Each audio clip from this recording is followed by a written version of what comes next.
Greetings from snowy Wyoming. We received 26 inches of snow over the last weekend, and I'm still trying to dig out.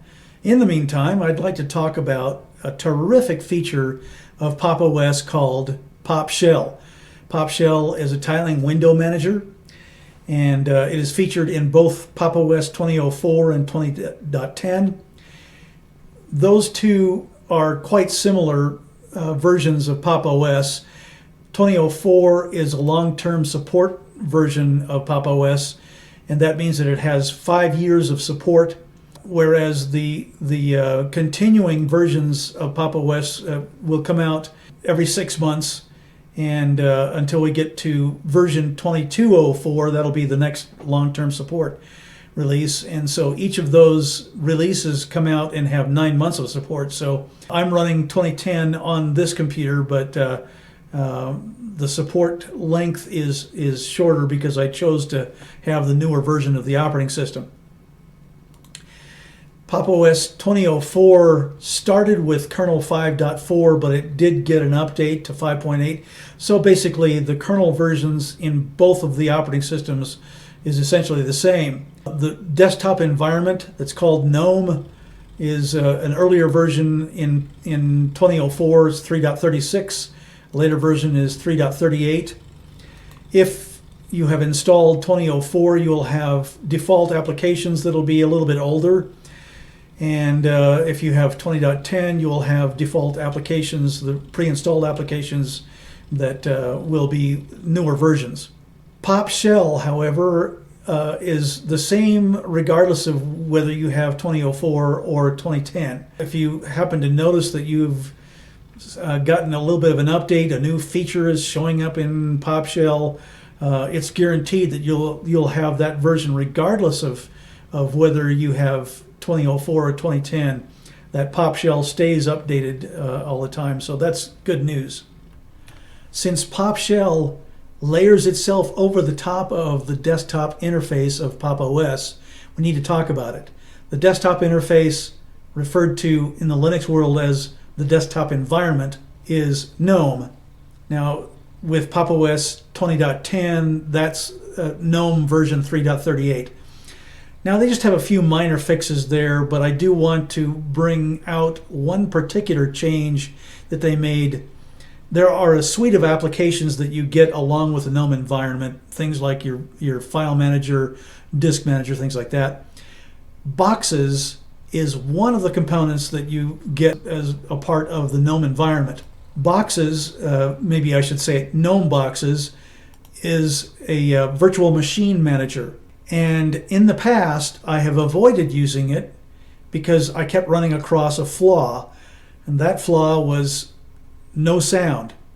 When I would install Ubuntu or Linux Mint or some operating system, and then run that operating system in the virtual machine environment, I would have no sound. To me, that was a deal breaker, so I kept switching back over to VirtualBox. I tried the latest version of Boxes, and I found out that they fixed the flaw. So let me show you what Gnome Boxes looks like here. We'll take a look at a running version of Manjaro Gnome, and we'll open up the Settings app. And I'll do a test of my speakers. Front, left, front, right. So as you can tell, the sound is working the way it's supposed to here in Boxes. So that's a very nice correction that they made. If you want to make configuration changes to your desktop, the first and most obvious place is going to be the Settings app.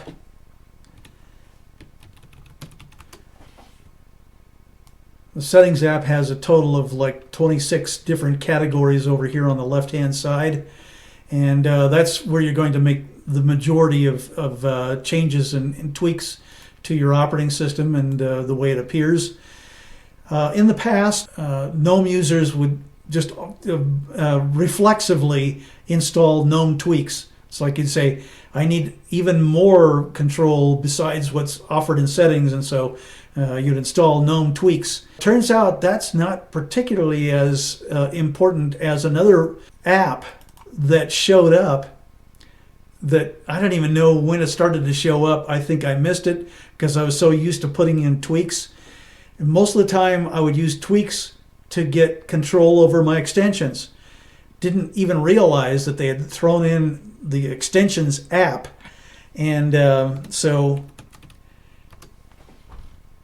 this is the default. This I didn't have to install this. It's just there.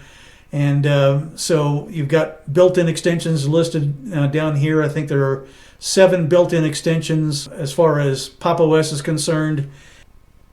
This is the extensions app in Manjaro, and in the Gnome version of Manjaro, the Gnome team really outdid themselves. This is like 26 extensions or something like that. It's just amazing. But I think what they decided to do is to throw in every popular extension they could think of, and then they turned off most of them. And then you could choose to turn them on without having to go and download the extension from extensions.gnome.org. So I guess that was their reasoning behind throwing in so many extensions here. But as an example, I don't really like dash to dock. To me, this just represents clutter on the left-hand side, and so I typically turn that off and just use the extensions manager here to do that. I also want you to see one more thing. This is amazing. Pop Shell is installed and turned on by default in Manjaro Gnome. So here's the drop down for Pop Shell right here, and that's in the Manjaro environment. So extensions has become kind of the unsung hero. It's like they slipped it in under the radar, and really cool to find that. One bonus point concerning extensions, I'm going to have you take a look at Ubuntu 2004. The one thing that I have always disliked about Ubuntu was that they forced the dock upon you and you couldn't get rid of it. And even if you opened up the tweak tool and you tried to go to extensions and you find the Ubuntu dock here and you tried to turn it off, and you see nothing happens here as I toggle back and forth. Did not realize that the extensions app is already installed in Ubuntu. This is in 2004, so I'm sure it also works the same way in 2010. But I can turn off the Ubuntu dock here just like that. I don't know, for so long when Ubuntu first came out as the GNOME version of Ubuntu and they were forcing the dock upon me, I would jump through all kinds of hoops installing an extra, there was a command line utility. It was something like Vanilla GNOME Desktop or something like that.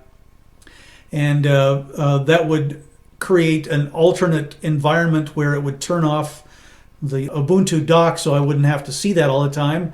And it turns out that you can turn it off with extensions. It's time to talk about the auto tiling feature called Pop Shell. Now, Pop Shell is accessible by going to the tiling menu icon at the top right portion of the panel.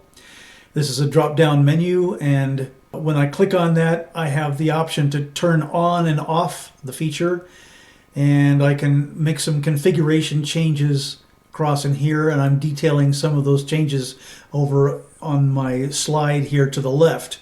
I've discovered that leaving the feature on all the time makes me more productive. So because I leave it on all the time, there is a particular setting change that makes the whole experience a lot more comfortable. What I'm talking about is floating windows exceptions. I'm going to give you an example by sliding to a new workspace. When auto tiling is turned on, every new application window gets its own tile. So as I open up the file manager, I end up with the entire window is a tile.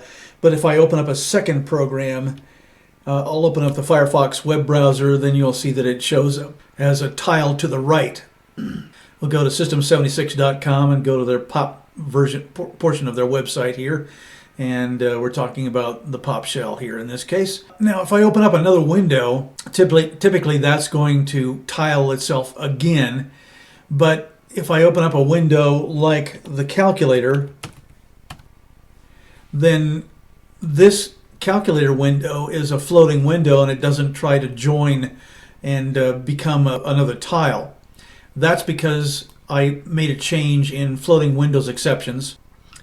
I'll turn off that calculator exception right here, and you will notice that then the calculator decides to become a tiled window, and this becomes impractical for this particular program. It certainly functions better when it is its own independent window. So again, we just go to floating windows exceptions, click on select, and then click on the calculator window and this app's windows, and then it becomes again a floating window. And I do that for a number of different utility programs that function better when they're not trying to join and become another tiled window. This is a list of my favorite keyboard shortcuts that I use to get my work done. Some of these are Gnome or Pop! OS related shortcuts, and some of them are tiling shortcuts. I want to zero in on the last two that I have listed here.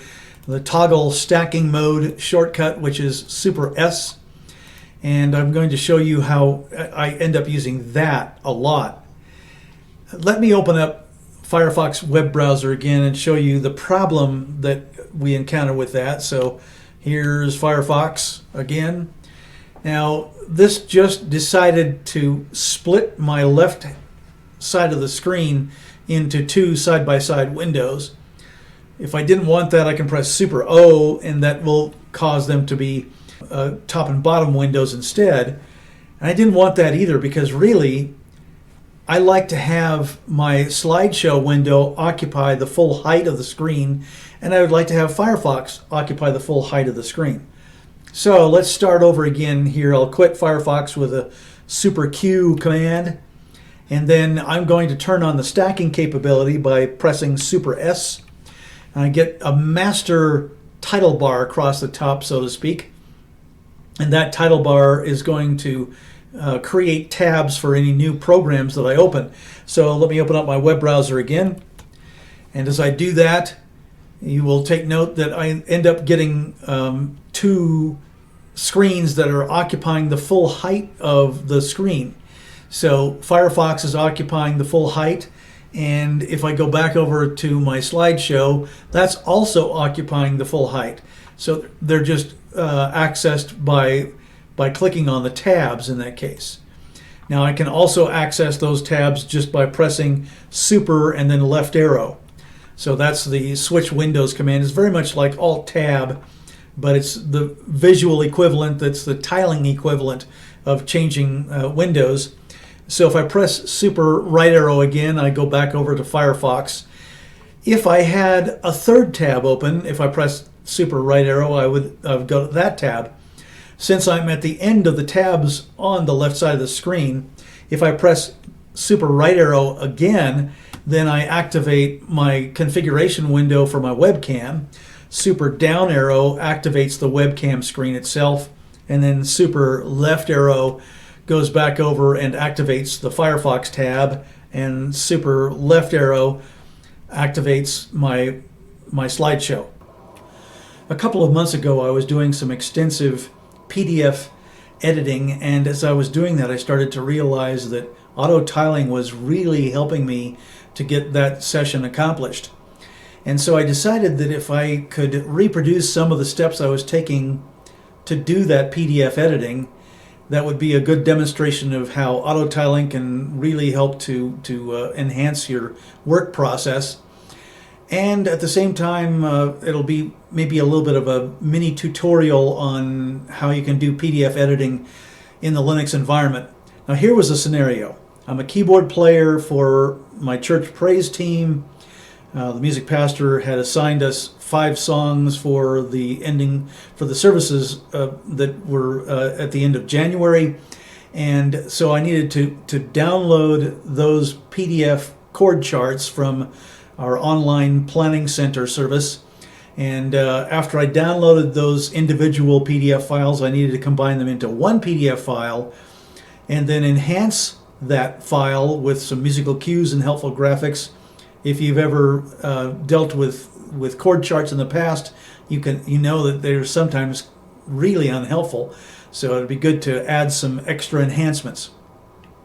The cool part about this is that all of this that I was doing within the Nextcloud folder on this computer. That means that I have also installed the sync client, the Nextcloud sync client, on my Android tablet. So when I'm done doing this enhanced PDF file, it's going to be automatically showing up on my Android tablet, and I can just take that Android tablet to the rehearsal and to the services, and I'm good to go. In this workspace, I first opened up File Manager, and then I opened up Firefox, and I focused Firefox on PlanningCenterOnline.com, and I went to the specific service. And so you will note that there are 5 songs listed here. There's first song, song number 2, song number 3, song number 4, song number 5. Each of these has a download, so I can download the PDF chord chart for that particular song, and I can also download its sound file, and that's a really good way to be able to make my practice sessions more efficient. I can play right along with the professional recordings. So I downloaded all of those songs and I put them into a folder that I called January 30 Project, which is inside of my instance of Nextcloud. And so my first step after the downloads is to put those 5 downloaded PDF files into one single PDF file. I'm going to do that in my right window, so I'll select the right window and press Super S to start the stacking process. And then I'd like to open up PDF Arranger. This is a very simple drag and drop utility, so I'm going to drag and drop song number 1, song number 2, song number 3, song number 4, song number 5, and then I will select Save. We'll call it Test and save it, and it shows up over here. Now I want to edit this PDF file, so I'm going to right-click on this combination file and select Open with Other Application. One of the best editing tools for PDF files is LibreOffice Draw, so I'll choose that. Now this showed up on the left side of the screen, so I'm going to select that window with Super Enter, and then I'm going to press the right arrow key, which will move that over onto the right side. And I'm done with the move process, so I finish the move by pressing Enter. Now these are the raw PDF files, so I'm going to actually just show you what I did as regards to Living Hope, so we'll focus in on that. I'm going to show you what it ended up looking like on the left side of my screen, so I'm going to open up the stacking capability over here, and I will double click on the final project. On the left side, you see how Living Hope ended up looking as opposed to the raw version that's on the right side. So I throw in a whole bunch of vertical brackets, which help me to know what order to play all of the sections of the song. I'm not going to talk about that, how I did that. Those are just a drawing tool inside of LibreOffice Draw. But I am going to show you the really cool way in which I would throw in these musical cues. To do that, I need to show you, first of all, that I heard the musical cue inside of the sound file. So let me see if I can go to about there. And I'm going to zero in on the right side here, hold the control key and use the middle scroll button. And so I've zoomed in a little bit here. I'm going to throw in some music after the word hope. So here's where I got the idea. The end is written, Jesus Christ, my living Here it is.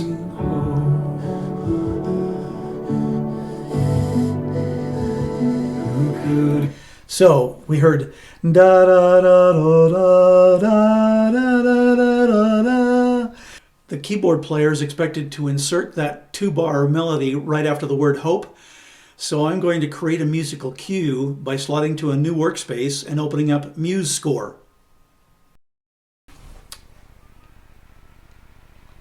We'll create a new score and we'll just do treble clef only. And I need to throw in a key signature, and it's in the key of D with 2 sharps. So I'll throw in 2 sharps. Now I'm going to, let's see, I'll zoom in here so I can see this a little bit better. And I'm going to press N for note entry. And then I'd like to select eighth notes, and we'll just drop in F, F, F, E, and then quarter note F, actually F sharp, A, and then eighth notes B, B, B, A, and then a half note B. And then I'm done, so I'll exit out of there. Now we'll make this smaller again. And then I'm going to use the Gnome screen capture area, which is Shift Print Screen. And that turns my cursor into a little plus sign here. And then I can just select the specific section that I want to get as a screen capture, like that. And if you could hear that, there was a little subtle boop that happened. So we'll slide back up to my file manager. That dropped it off into pictures. So I'll go to pictures. Here's the screenshot. I'm going to click and drag it. And that's a little bit too big, so we will make it smaller and place it right there. That's how easy it was to add in musical cues. I can really do some very, very nice editing, all from LibreOffice Draw, and this was greatly enhanced by being able to use auto tiling. I hope you enjoyed the video. Look on YouTube for more of my videos on Windows and Linux, and thanks for watching.